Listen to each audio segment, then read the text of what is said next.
Here we're looking at the algebraic proof. Given that 6 is equal to 1 over 4 times x plus 8, we want to prove that x equals 16. So like other algebraic proofs we've worked on, the first step is to just repeat what we are given. So we have 6 equals 1/4 times x plus 8.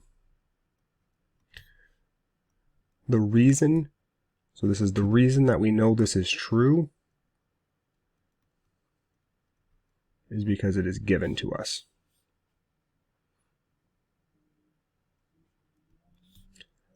Our second step here would be probably to distribute. So we're distributing this 1/4 to the x and the 8. So we get 1/4 x plus 1/4 of 8, which is 2. So what did we do to both sides? What did we do to the equation to get here? What did we do from step 1 to step 2? We distributed.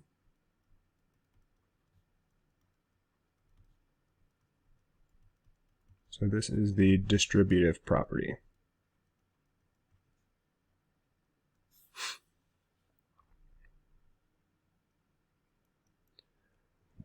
So your next step, you should be asking yourself, what would I do next here? And we would probably subtract 2. So we would get 4 equals 1/4 x. Again, we subtracted 2 from both sides. So this is the subtraction property of equality. You are allowed to shorten things here, so SUBT is fine. It is not okay to just do SUB, as it could be a thought that you are trying to use substitution, even though it wouldn't make sense here.